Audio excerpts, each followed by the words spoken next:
family, friends, and those who came for the free food. Thanks for being here today. It wouldn't be the same without you, and at least we will be eating buffet for the rest of the week. Looking around the top table, I realise we've got quite a biblical lineup. 3 gentlemen with the surname Key. Me, myself, the humble shepherd. All we need is Mary and Joseph. And the wedding might just turn into a nativity play. Though, given how much wine has already been consumed, I suspect we were slightly past the stage of wise men. Now, can you take a moment to appreciate? Go on, Paul. Go on, Paul.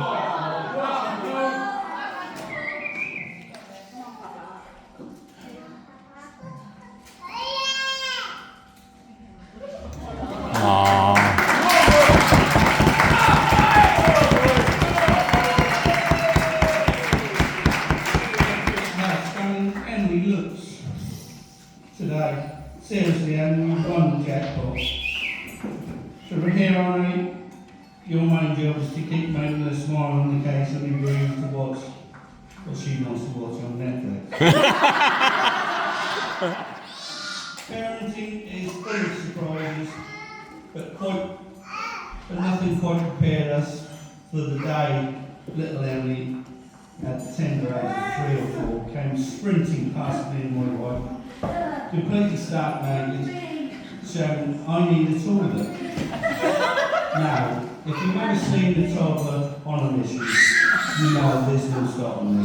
And right as she zoomed between us, a perfect little torpedo-shaped nugget made its grand entrance. Some moons and lives stay me forever, some unfortunately for the wrong reasons. Ever since she was little, Emily has had a very rosy word. I remember one evening at dinner table when she proudly informed us that some kids at school had been calling her a twit. But Emily never once back down, looked us dead in the eye and said, I told them I'm not a twit, I'm a twat.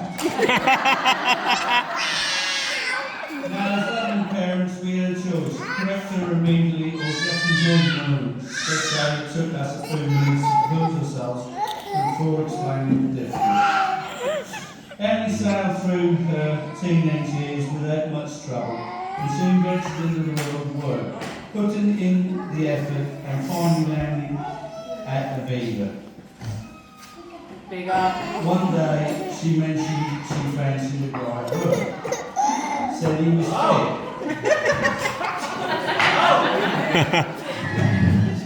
Overtime was a good day that day.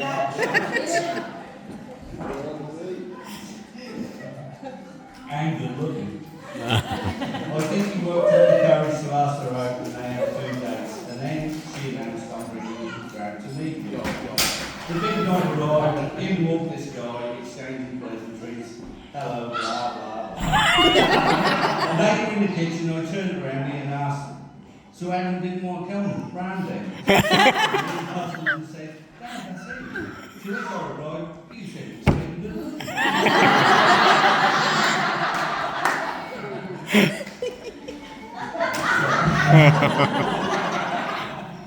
Emily and Adam romance blossomed and full on, Adam moved in with us, giving them a chance to save for their own home while building their future together. During lockdown, Adam and Emily set up their very own Aviva satellite office right in our kitchen. Now one day I popped up to grab some things and thought, I'll have a cup of oil in. So I innocently switched the kettle on. Apparently Emily was in the middle of informal call when the sound of our kettle,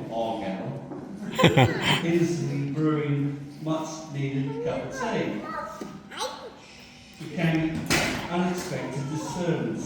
Who knew a humble appliance could bring an entire Aviva meeting to a standstill. Needless to say, third glance made it very clear that this was a workplace violation of the highest order. Not wanting to cause an office-wide crisis, I moved into the island where Adam was sitting with his back to me, head full of mood on and chatting away.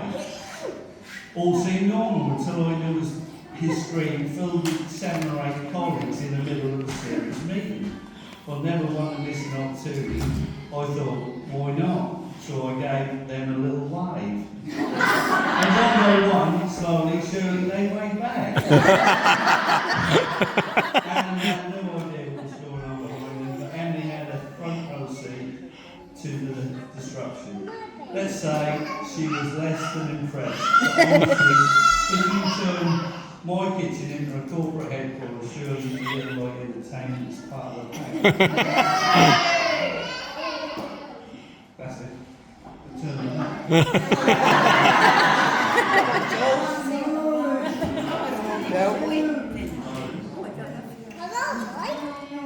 Speaking of bands, my wife and I have been married for 35 years. 3.5 decades of laughter, compromise and occasional debating the correct way to stack the dishwasher. If there's one thing we've learned, it's love isn't just about the big moves, it's about the everyday ones. The cup of tea made without being asked, the knowing glances across the crowded room, and quite understanding that no matter what life throws at us, we face it together. And of course, a big thank you to Adam for showing up today. I like his beloved Arsenal.